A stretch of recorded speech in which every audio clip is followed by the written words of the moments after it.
ಬರ್ತಾಳೆ ನಿಮ್ಮ ಮನೆಯ ಭಾರ್ಗವಿ. ಶ್ಯಾಮ್, ಏನಾಯ್ತು? ಶೋಕಾಸ್ ನೋಟಿಸ್ ಗ್ರಾಂಟ್ ಆಗಿದೆ ಅರ್ಜುನ್ ಸರ್. ಆ ಭಾರ್ಗವಿ ಇನ್ಮೇಲೆ JP ಸರ್ ಸಹವಾಸ ಬೇಡ ಅನ್ಕೊಂಡಿರ್ತಾಳೆ. ಒಳ್ಳೇದೇ ಆಯ್ತು.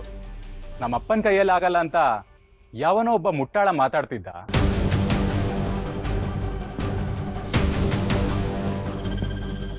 ಇದರಿಂದ ಅವನಿಗೆ ಗೊತ್ತಾಗಿರ್ಬೇಕು ನಮ್ಮ ಅಪ್ಪನ ಕೆಪಾಸಿಟಿ ಏನು ಅಂತ. ಯಾರು ಹಾಗೆ ಹೇಳಿದ್ದು?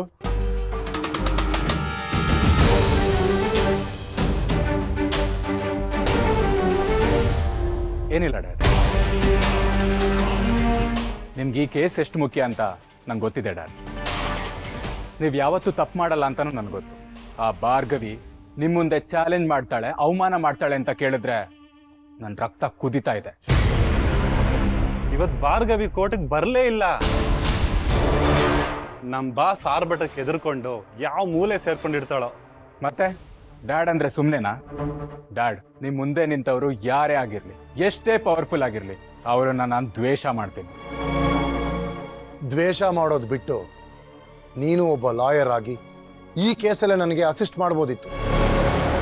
ಅದನ್ನು ಬಿಟ್ಟು ನಿನ್ನ ಟ್ಯಾಲೆಂಟ್ನೆಲ್ಲ ಪ್ರಯೋಜನಕ್ಕೆ ಬಾರದೇ ಇರೋ ಕೆಲಸದಲ್ಲಿ ಉಪಯೋಗಿಸ್ತಿದ್ಯಾ. ಮನೇಲಿ ಸಿಗ್ತೀನಿ ಡ್ಯಾಡ್.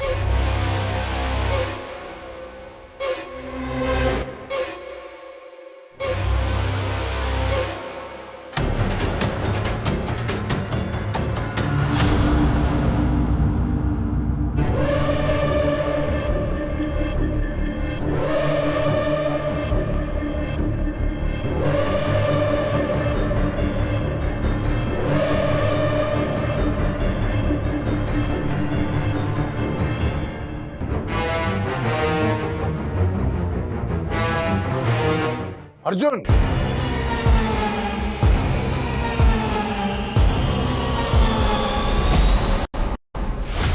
ಇದನ್ನೇನಾದ್ರೂ ನಾನು ಡಿಸ್ಕ್ಲೋಸ್ ಮಾಡಿದೆ ಅನ್ಕೊಳ್ಳಿ, ಆಗ JP ಪಾಟೀಲ್ ಅವರ ಇಮೇಜು, ನೇಮು, ಫೇಮು ಎಲ್ಲ ಕೊಚ್ಕೊಂಡು ಹೋಗುತ್ತೆ.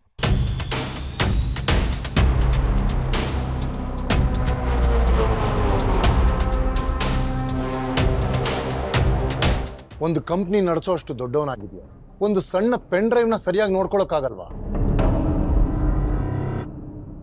ಈ ಕೇರ್ಲೆಸ್ನೆಸ್ ಇಂದಾನೆ ನನಗೆ ನಿನ್ ಮೇಲೆ ಕೋಪ ಬರೋದು. ಸಾರಿ ಡ್ಯಾಡ್. ಏನ್ ಸಾರಿ? ಜೇಬಲ್ಲೇ ಇಟ್ಕೊಂಡು ಓಡಾಡೋವಂಥದ್ದು ಏನಿದೆ ಇದರಲ್ಲಿ?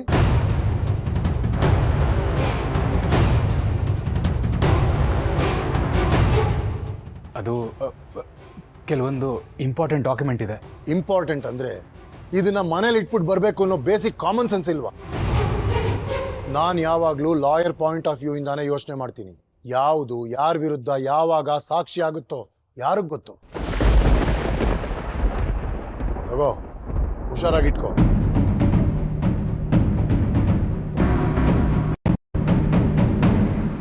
ನಮ್ದು ಅಂತ ಇರೋ ಚಿಕ್ಕ ಚಿಕ್ಕ ವಸ್ತುಗಳನ್ನ ಜೋಪಾನ ಮಾಡಬೇಕು.